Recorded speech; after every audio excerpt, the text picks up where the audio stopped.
ആത്മാർത്ഥമായ പ്രണയത്തെ തച്ചുടയ്ക്കാൻ ആർക്ക് സാധിക്കും?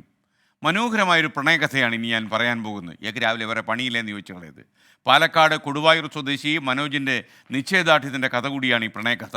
മനോജ് വർണ്ണമാല്യം ചാർത്തിയത് ട്രാൻസ്വുമണായ സിനു കന്നിക്ക്. നീണ്ട 11 കൊല്ലത്തെ പ്രണയമാണ് ഒടുവിൽ ബന്ധുമിത്രാദികളുടെ അനുഗ്രഹാശിസുകളുടെ വിവാഹത്തിലേക്ക് എത്തിയത്.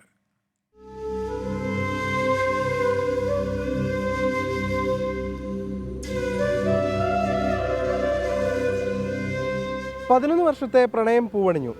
കൊടുവായൂർ സ്വദേശി മനോജിനും സിനു കന്യയ്ക്കും വീട്ടുകാരുടെ അനുവാദത്തോടുകൂടി വിവാഹവേദി ഒരുങ്ങി. കഴിഞ്ഞ ദിവസമായിരുന്നു അവരുടെ വിവാഹം.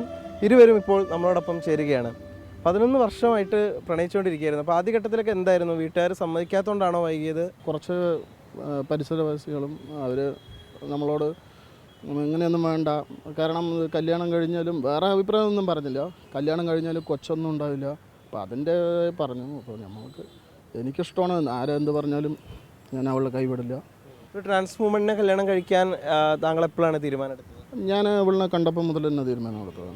കാരണം ഇങ്ങനെയുള്ളവരിനെ സമൂഹത്തിൽ മാറ്റി നിർത്താൻ പാടില്ല, അവരെ ചേർത്ത് പിടിക്കണം പറഞ്ഞിട്ട് ഞാൻ ആ ഒരു കമ്മ്യൂണിറ്റിക്ക് വേണ്ടിയിട്ട് തന്നെ ഞാൻ ചെയ്തത്. എങ്ങനെയാണ് നിങ്ങൾ തമ്മിൽ കണ്ടുമുട്ടിയതൊക്കെ എങ്ങനെയായിരുന്നു? ഞാൻ എൻ്റെ ബന്ധുവീട് ചേട്ടൻ്റെ വീട്ടിന് കുറച്ച് അടുത്ത് തന്നെയാണ്. അപ്പോൾ അവിടെ ആദ്യമായിട്ട് പോകുമ്പോഴാണ് ചേട്ടനെ കാണുന്നത്. പിന്നെ പ്രോഗ്രാമുകളൊക്കെ ചെയ്യുന്നൊരു വ്യക്തിയാണ് ഞാൻ. അപ്പോൾ ഡാൻസ് പ്രോഗ്രാമിൻ്റെ ഇടയിൽ ചേട്ടനെ കണ്ടു, അങ്ങനെയാണ് നമ്പറൊക്കെ കൈമാറുന്നത്. പിന്നെ അങ്ങനെ കോണ്ടാക്റ്റും കാര്യങ്ങളായി, പിന്നെ പ്രപ്പോസ് ചെയ്തു, പിന്നെ അങ്ങനെ പ്രണയിച്ചു. ചേച്ചിക്ക് എന്നെ ഒത്തിരി ഇഷ്ടമാണ്, ചേച്ചിയാണ് അംഗീകരിച്ചത്. അമ്മയ്ക്കും കേട്ടോ, വീട്ടിലെ അമ്മയ്ക്കും ചേച്ചിക്കും എന്നെ ഒത്തിരി ഇഷ്ടമാണ്.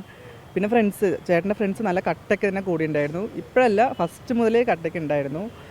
അങ്ങനെ എന്തായാലും അവരൊക്കെ കൂടെ നിന്നുകൊണ്ട് അവരുടെ വിവാഹം വളരെ മനോഹരമായി കഴിഞ്ഞു. ഇനി ഒരുപാട് നാൾ വിവാഹശേഷമുള്ള ആ പ്രണയിച്ചുകൊണ്ടുള്ള ജീവിതം മുന്നോട്ട് കൊണ്ടുപോകാൻ അവർക്ക് കഴിയട്ടെ. ഇരുവർക്കും ആശംസകൾ. രാജീവ് സുദേവിനൊപ്പം പാലക്കാട് നിന്ന് നിഖിൽ പ്രമേഷ്, 24.